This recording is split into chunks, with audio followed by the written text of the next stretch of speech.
अतुल कुमार मसोतिया और आपके अपने चैनल एजुकेशन वर्ल्ड एकेडमी यानी ई वर्ल्ड एकेडमी में आपका बहुत बहुत स्वागत करता हूं। तो दोस्तों, जैसा कि आप देख पा रहे होंगे, मैं भारत का भूगोल आज से स्टार्ट करने वाला हूं।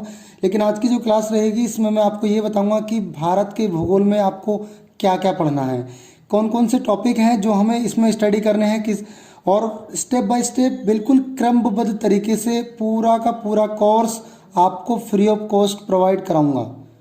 एक भी रुपया आपसे नहीं लिया जाएगा इस कोर्स को कराने का, यकीन मानिए। और यदि इस चैनल पर दी जाने वाली जानकारी आपको पसंद आए तो कृपया इस चैनल को लाइक करें, शेयर करें और कमेंट करके बताएं सर किस टॉपिक पर और बेहतर मैं इसको बना सकता हूं।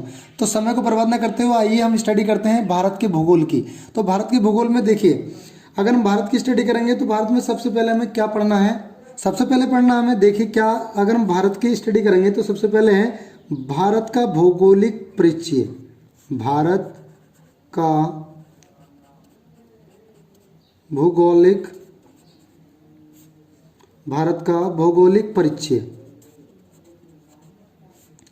यानी सबसे पहले हम इसकी स्टडी करेंगे कि भारत का भौगोलिक परिचय क्या है, यानी भारत की जो अवस्थिति एवं विस्तार है वो कहाँ से कहाँ तक है, भारत ग्लोब पर कहाँ बसा हुआ है, भारत किस द्वीप महाद्वीप का हिस्सा है, भारत की आसपास के पड़ोसी देश कौन से, बहुत सारे जिक्र करेंगे हम भारत का भौगोलिक परिचय के बारे में।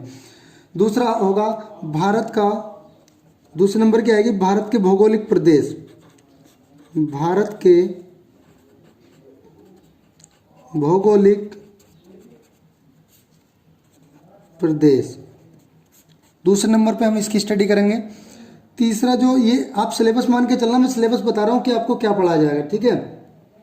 तीसरा हम बात करेंगे, जब भारत के भौगोलिक प्रदेश की बात कर लेंगे, भारत की भौगोलिक स्थिति की बात कर लेंगे, कौन सा प्रदेश है, हम उत्तर का पर्वतीय क्षेत्र की बात करेंगे। इसमें भारत के भौगोलिक प्रदेश में हम उत्तर के पर्वतीय क्षेत्र की बात करेंगे, मध्य के विशाल मैदान की बात करेंगे, प्रायद्वीपीय पठार का मैं जिक्र करने वाला हूँ। यानी सारी बातें आपको स्टेप बाय स्टेप बताई जाएंगी।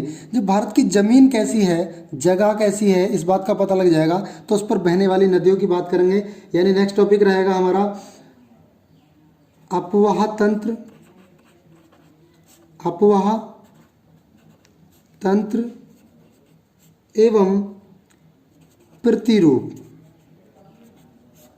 अपवाह तंत्र प्रतिरूप का क्या मतलब है भाई, भारत में बहने वाली नदियों का अपवाह तंत्र क्या है, मतलब कहाँ पर नदियां बहती हैं, वो किस प्रतिरूप में बहती हैं। प्रतिरूप से तात्पर्य मैं आपको बताऊंगा जब आपको अपवाह तंत्र पर कराऊंगा कि नदियां जब एक दूसरे को क्रॉस करती हैं, कभी आयताकार प्रतिरूप बनाती हैं, कभी वृक्षाकार प्रतिरूप बनाती हैं, तो बहुत सारे प्रतिरूप बनाती हैं। तो मैं आज केवल आपको बता ही रहा हूँ। तीसरे हम टॉपिक के जो जिक्र करेंगे इसमें, वो जिक्र करने वाले हैं नंबर 4 पे भारत की जलवायु को लेकर।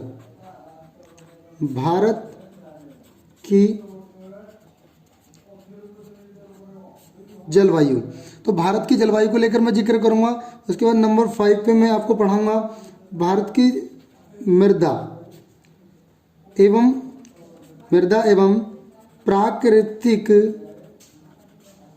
प्राकृतिक वनस्पति, यानी 5 नंबर पर ये पढ़ा जाएगा। नंबर 6 आपको पढ़ना पड़ेगा जल संसाधन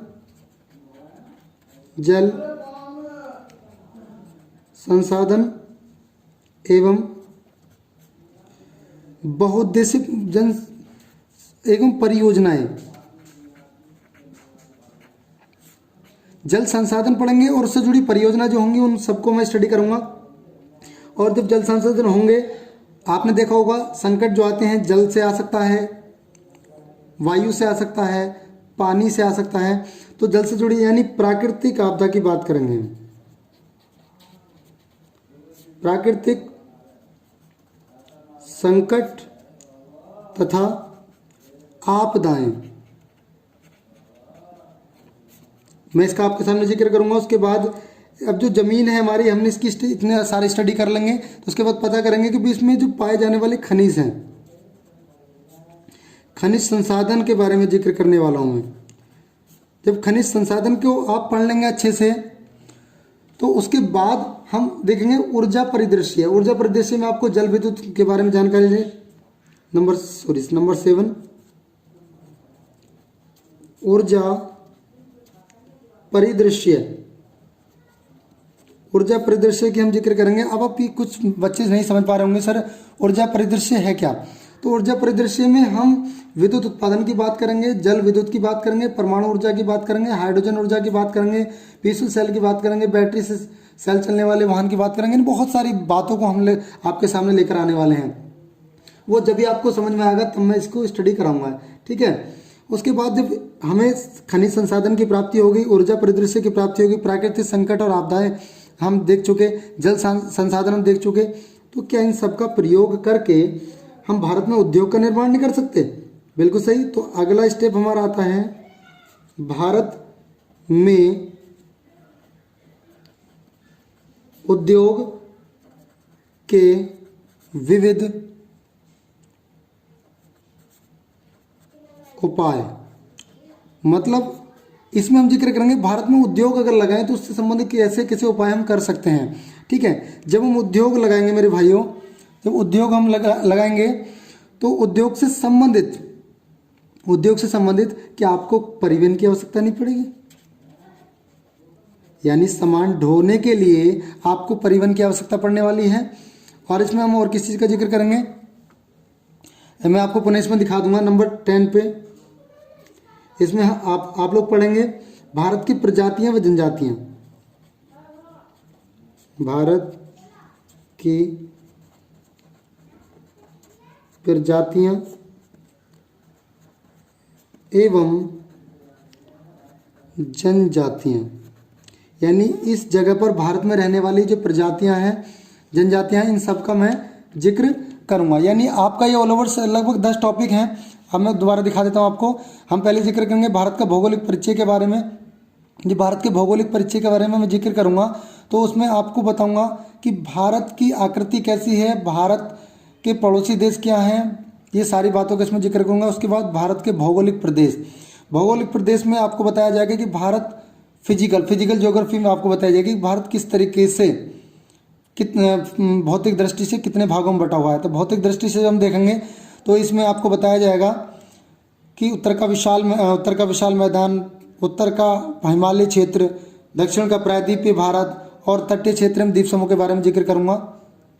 उसके बाद भारत की जलवायु को जिक्र करेंगे। भारत की जलवायु में आपको बताया जाएगा कि भारत में पड़ने वाली वर्षाओं के बारे में जिक्र किया जाएगा कि कब जाड़ों में जो वर्षा पड़ती है वो किस कारण पड़ती है, गर्मियों में आने वाली वर्षा क्यों होती है, ऋतु परिवर्तन क्यों होते हैं। बहुत सारी बात आपको भारत की जलवायु से संबंधित बताई जाएंगी। उसके बाद भारत में पाई जाने वाली मृदा यानी मिट्टी एवं प्राकृतिक वनस्पति के बारे में जिक्र किया जाएगा, ठीक। अभी हम देखा जल संसाधन प्राकृतिक, उसके बाद जल संसाधन परियोजना की बात करेंगे, प्राकृतिक संकट तथा आपदा की बात करेंगे, खनिज संसाधन की बात करेंगे, ऊर्जा परिदृश्य की बात करेंगे, भारत में उद्योग के विविध उपाय क्या कर सकते हैं, परिवहन की बात कर सकते हैं, भारत की प्रजातियां एवं जनजातियां। ये टॉपिक हैं जिनको मैं पढ़ाने वाला हूँ। और यदि आप चाहते हैं कि इस टॉपिक को मैं कंटिन्यू रखूँ और आप तक इसकी पूरी जानकारी पहुँचाऊँ तो मेरा जो चैनल है ई वर्ल्ड एकेडमी के नाम से, आप इसको एक बार सब्सक्राइब कर लें जिससे कि नोटिफिकेशन आप तक पहुंचता रहे समय समय पर जो भी मैं वीडियो डालूंगा। इससे मैं आपको ज्योग्राफी पढ़ाऊंगा, ऑल ओवर सब्जेक्ट यहां पर कंप्लीट कराए जाएंगे मेरे द्वारा या मेरे जितने भी सहयोगी टीचर्स हैं उनके द्वारा। मैं बेहतर से बेहतर सुविधा आपके लिए प्रोवाइड कराने का प्रयास करूँगा, ठीक है। अब देखते हैं, देखिए ये आपका हो गया है सिलेबस, जो आपको सिलेबस पढ़ना है। सिलेबस में जो नेक्स्ट टॉपिक मेरा रहेगा मैं क्या कराने वाला हूँ, देखिए भारत का भौगोलिक परिचय जो पहला रहेगा, भारत का भौगोलिक परिचय। तो भारत के भौगोलिक परिचय का हम लोग जिक्र करेंगे। जो भारत के भौगोलिक परिचय आप पढ़ेंगे तो उसमें क्या क्या पढ़ना है, जो मैं कल स्टार्ट कराऊंगा, जो कल का टॉपिक हमारा रहेगा। इसमें नंबर 1 पे आपको क्या करना है, सबसे पहले पढ़ना है भारत का नामकरण। भारत का नामकरण, भाई सबसे पहले अगर आपके यहाँ कोई बच्चा होता है तो आप उसका नामकरण करते हैं तो भारत का नामकरण कैसे हो। भारत को भारत भी कहा जाता है, इंडिया भी कहा जाता है, हिंदुस्तान भी कहा जाता है, भारत को आर्यवर्त भी कहा जाता है, भारत को सोने की चिड़िया भी कहा जाता है। यानी बहुत सारे नामों से भारत के इस उपमहाद्वीप को पुकारा जाता है। तो हम इसका जिक्र करेंगे। दूसरे नंबर पे हम जिक्र करने वाले हैं भारत की आकृति।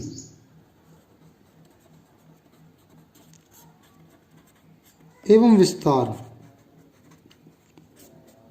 भारत की आकृति कैसी है इस बारे में मैं आपको बताऊंगा, और उसका विस्तार कितना है, कैसे है, किस प्रकार का है, ये भी आपको बताया जाएगा।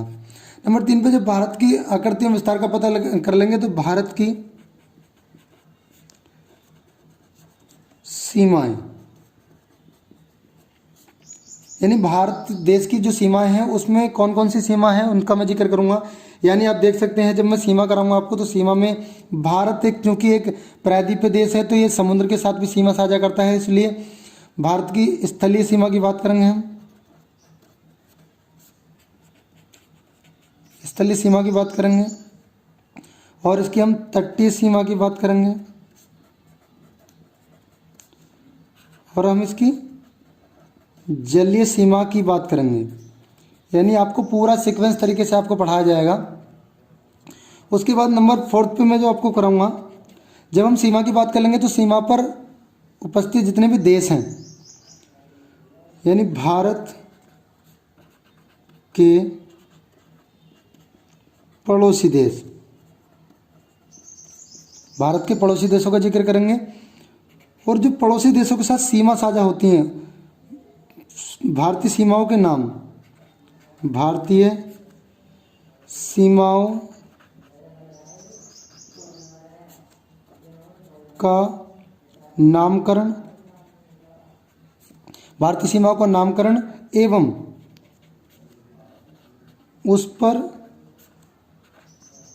तैनात सेना। यानी भारत की सीमाओं का नामकरण कब हुआ, कैसे हुआ, किस किस के द्वारा हुआ, कब कराया गया, इन बातों का जिक्र करने वाला हूँ। और उस पर जो तैनात हमारी भारतीय सेना रहती है मैं उनका जिक्र करूँगा। जैसे पाकिस्तान की बात करें तो पाकिस्तान की सीमा रेखा को हम रेड क्लिफ सीमा रेखा के नाम से जानते हैं। तो जो रेड क्लिफ सीमा रेखा है इस पर हमारी कौन सी सेना हमारी तैनात रहती है जो शांति व्यवस्था बनाए रखने का काम करती है, तो वो है BSF यानी बॉर्डर सिक्योरिटी फोर्स।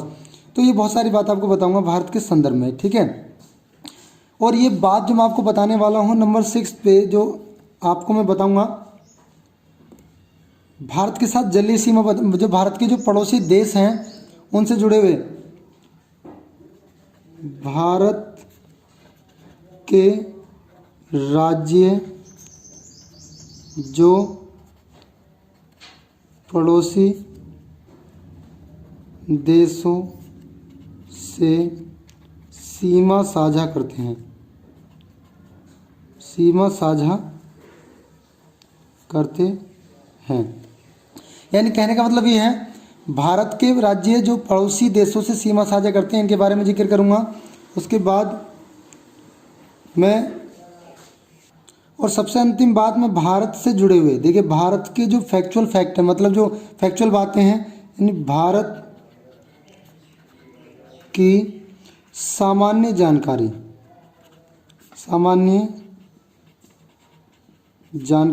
आप तक पहुंचाऊंगा, चाहे वो क्षेत्रफल के बारे में हो, चाहे वो जनसंख्या के बारे में हो, जनसंख्या पे कितने स्थान पर आता है भारत, स्थलखंड के हिसाब से कितने स्थान पर आता है, ये सारी बातों का मैं जिक्र करने वाला हूं आपके लिए। तो ये आपका एक सिलेबस है, आप इसको एक बार पुनः देख लें, मैं इसमें क्या कराने वाला हूं।